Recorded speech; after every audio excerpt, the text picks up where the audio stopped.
swore I'd never be like you. And here we are. Et bonsoir à tous, aujourd'hui on se retrouve donc pour une toute nouvelle critique Knox Goes Away, réalisée par la légende Michael Keaton, qui... Attendez, je fais la miniature. Préparez-vous, hein.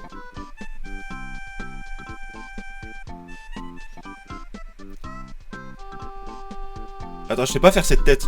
Voilà, on va dire que c'est bon, Donc, Knox Goes Away, réalisé par le légendaire Michael Keaton, grand acteur, qui avait réalisé un film en 2008 avant celui-là. Je ne le savais pas avant de le voir. C'est Killing Gentlemen, qu'il avait réalisé en 2008, qui est sorti directement en DVD chez nous, donc c'est normal si on n'en a pas entendu parler et qu'on connaît pas vraiment. Et là, Knox Goes Away, il n'y a même pas de sortie en France.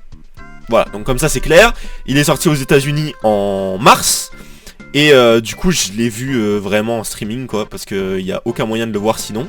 Parce qu'il n'est pas sorti en France, ni en DVD, rien du tout, il n'est pas sorti.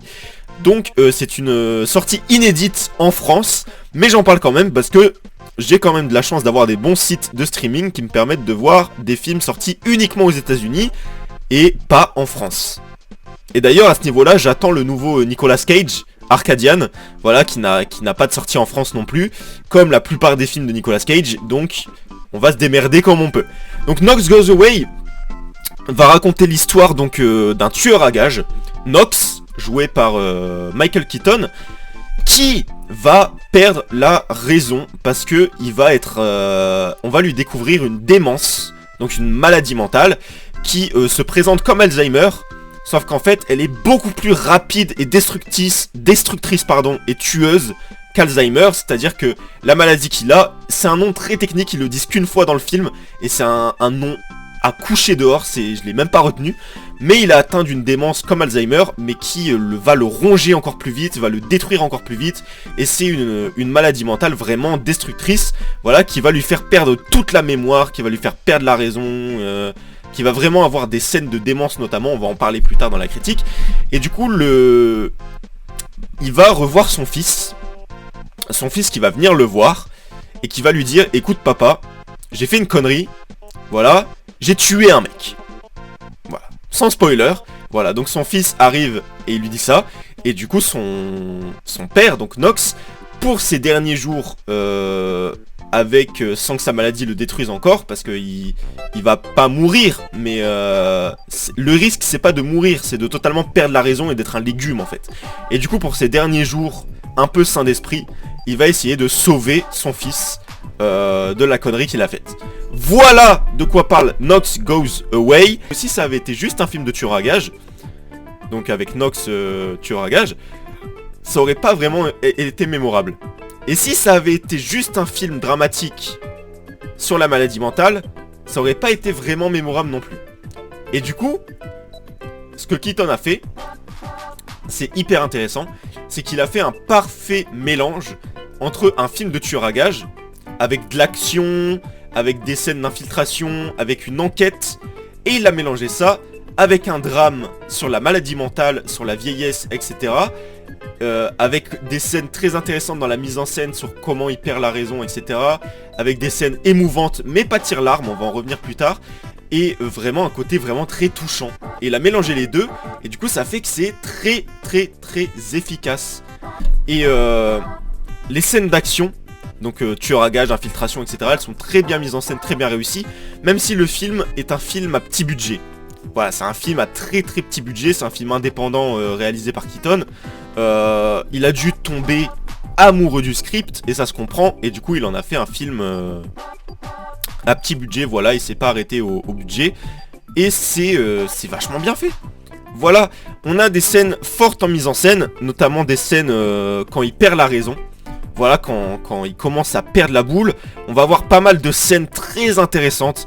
Au niveau de la mise en scène et du montage, avec des fondus, on va passer avec un truc qui imite la pellicule ou les vieux films, à l'image, avec des trucs qui disparaissent, etc. On va beaucoup jouer avec ça dans la mise en scène. C'est ça qui est très intéressant, parce que tout le reste du film, la mise en scène est assez classique, Mais en fait il y a plein de bonnes idées et Michael Keaton va beaucoup s'amuser avec les scènes où il perd la raison ou les scènes d'action, d'espionnage, de tueur à gages quoi. Et donc c'est un parfait mélange des deux. Et je trouve que ça le fait super bien. Ça m'a rappelé, à certains moments, bah déjà ça m'a rappelé plein de films de tueur à gages, mais pour le côté démence, bon à bien plus petit budget, mais ça m'a rappelé The Phaser. The Phaser qui avait un plus gros budget et qui avait des scènes un peu similaires mais avec plus d'ambition, plus de budget. Là ici c'est plus petit, c'est plus modeste, mais ça le fait bien aussi, ça le fait super bien. Michael Keaton est super dans le rôle. Michael Keaton a vraiment une performance très touchante, très forte du début à la fin. Il va parfaitement jouer ce rôle de quelqu'un au bout de sa vie qui va perdre la raison, qui ne va plus réussir à vivre normalement, qui va devenir un légume en fait, mais que la société oblige à le faire continuer de vivre. Et c'est terrible. Et il va le jouer parfaitement. Et donc j'ai trouvé cette performance vraiment touchante. Et la performance du fils aussi, joué par James Marsden, j'ai du mal à prononcer son nom, qu'on avait vu notamment dans X-Men, il jouait Cyclope, pour ceux qui ont vu. Dans les X-Men, je sais plus si c'est les récents X-Men ou les vieux X-Men, mais je sais qu'il joue Cyclope dans un des deux. Et il a une belle performance aussi, assez touchante, des scènes assez fortes, parce que Knox, ça va être un personnage un peu plus posé, voilà, un personnage un peu plus... qui a plus de sang-froid, voilà, qui est très calme malgré tout ce qui lui arrive, alors que James Marsden va plutôt jouer le personnage qui panique très facilement, qui a des grosses scènes d'émotion, ou des pics d'émotion, des pics de perte de soi, voilà, il va vraiment... C'est vraiment un décalage entre les deux qui est vraiment assez surprenant, voilà, les deux personnages sont pas du tout les mêmes, c'est le père qui est très calme, très posé, et le fils qui est tout le temps paniqué, qui s'envole dans les émotions, qui a des grosses scènes, etc. Et du coup, les scènes où ils sont à deux, elles sont vachement intéressantes, les scènes où ils discutent, etc. C'est vachement cool à voir, et ça fait des performances vraiment très très bien, et très intéressantes. Et le tout accompagné de cette mise en scène un peu étrange pour montrer l'impact de la maladie mentale sur notre personnage principal, avec du montage étrange, une mise en scène assez étrange comme j'en ai parlé précédemment.